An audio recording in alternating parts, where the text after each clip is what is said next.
Dahil oras na ng trabaho, warm up muna tayo.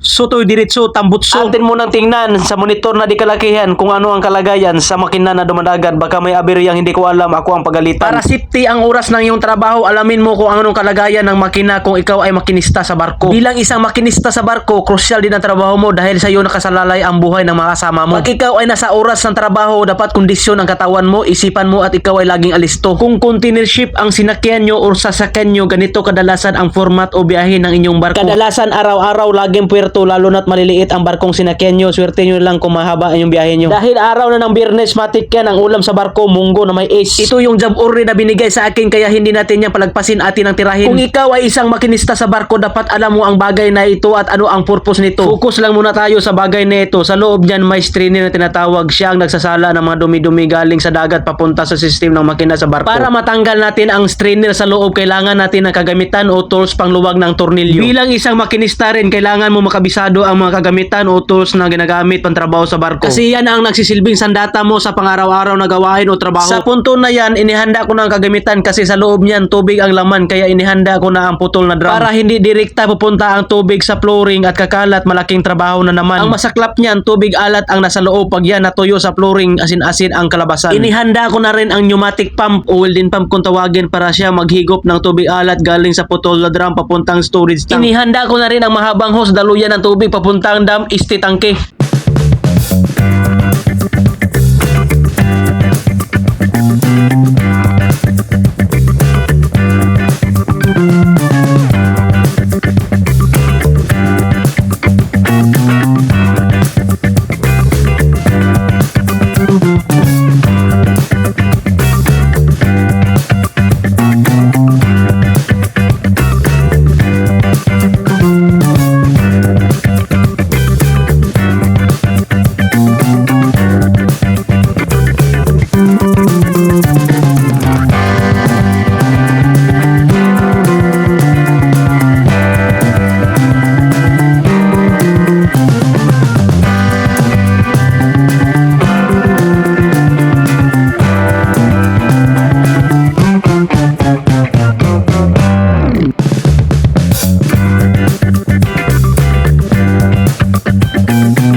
Ngayon, bago buksan natin yung strainer, i-isolate muna natin yung system niya or mga linyada. Ang pag-isolate ng system niya is isirado natin yung inlet valve at saka outlet valve. Sa pag-isolate ng linyada, unahin mo isarado yung inlet valve para walang tubig na pumapasok at isunod mo yung outlet valve. Sa paggawa nito, paganahin mo yung utak mo, hindi puso. Uhahay. Dahil nasarado mo na ang inlet valve at saka outlet valve, pwede mo nang dandahanin luwagan yung tornilyo sa strainer cover. Sa pagluwag ng tornilyo, hindi kailangan ng pabilisan, pabagalan, dahan-dahan lang kasi may pressure pa sa loob niyan. Hindi kasi natin alam kung nakikip yung barbula or may passing sa linyada, baka shower party ang resulta sa makina. Ang ginawa ko dyan, tinanggal ko muna yung dalawang magkabilaang tornilyo, tapos yung dalawang magkabilaan na mandahan-dahan kung niluwagan hanggang sa luluwag yung takip. Nang makita ko na maluwag na yung takip, tinusok ko yun ang flat screw para lalabas yung tubig. At i-drain natin ang lahat ng tubig na nasa loob ng strainer bago tanggalin natin ang takip.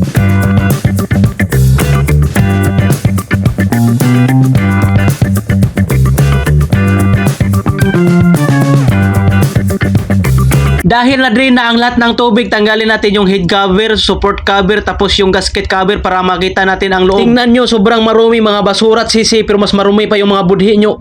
Tara, tanggalin natin para linisan, dahan-dahan lang sa pagtanggal para hindi masira. Kasi sa pagtatrabaho, kailangan din ng pag-alaga, hindi pag-alagala. Ito ang strainer na tinatawag, siya ang nagsisilbing tagasala ng tubig dagat papuntang barko. Dapat laging ginagawa ang cleaning maintenance nito para hindi dadami yung mga dumi sa loob at makadulot pa ng problema sa makina. Dahil tapos na natin nalinisan ang strainer at okay pa naman ang kondisyon nito, atin ang ibalik sa kanyang lalagyan. Linisan muna natin ang kanyang paglalagyan para makasiguro tayong malinis ang loob. Ganon din ang sistema ng pagtanggal at pagbalik ng strainer. Dapat dahan-dahan lang at swabe pagkalagay para hindi masira ang strainer. Sa pagbalik ng cover sa strainer, dapat swak at tama ang pagkalapat ng gasket cover sa butas niya. Kasi siya ang nagsisilbing nagsisilyado sa butas para walang leaking na mangyayari pagbuksan na natin ang mga barbula or valve para papasok yung seawater. Sa pagbalik o paghigpit ng mga tornilyo, dapat kabilaan ng paghigpit paghigpit hindi paikot para tama at balanse ang pagkahigpit. Pag hindi kasi balanse ang paghigpit niya, ang mangyari may porsyon na sobrang higpit at may porsyon din na maluwag. Dahilan na may tubig na lalabas or leaking na tinatawag. Sa loob kasi niyan may pressure na nabubuo kasi yung tubig dagat na pumapasok diyan ay tinutulak ng seawater pump galing dagat. Kaya dapat tama at balanse ang pagkahigpit para walang tubig na tumagas. Dahil tapos ko nang mahigpitan, binuksan ko na yung valve o barbula para papasok yung tubig at makita natin kung mayroon o wala bang leaking. Sa pagbubukas ng mga barbula, kabaliktaran naman sa pagsasara. Sa pagsasara kasi inuuna isarado yung inlet valve pagkatapos yung outlet valve. Sa pagbubukas naman inuuna buksan yung outlet valve bago yung inlet valve. Sa pagbukas ng inlet valve dapat dahan-dahan, hindi biglaan para hindi masakit. Uhahay. Sa nakita nyo, yan ang indikasyon na naka-fully open yung mga valve o barbula. Yung handle niya ay magkatapat sa linyada. Akin niyang kinakapa ang bawat gilid ng cover para malaman ko kung tama ba ang pagkahigpit at madouble check ko rin kung may leaking ba o wala. So far so good naman. Dahil pulido ang pagkatrabaho, walang bulilyaso, aso. Dahil tapos ko nang nalinisan yung port side na strainer, lumipat ako sa kabila. Ang nakikita nyong SB, ibig sabihin yan starboard side. Ganun pa rin ang sistema sa paglilinis ng strainer. I-isolate muna yung linyada, isarado yung inlet valve at saka outlet valve. Pagkatapos niyan, dahan-dahan mong buksan yung strainer cover. Yung ginawa natin sa port side, parehas lang din ang gagawin natin sa starboard side, kaya lagyan natin ng tugtog. Uwahay!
Dahil tapos na tayo sa ating trabaho, tara ligpitin natin ang mga gamit. Uhahay!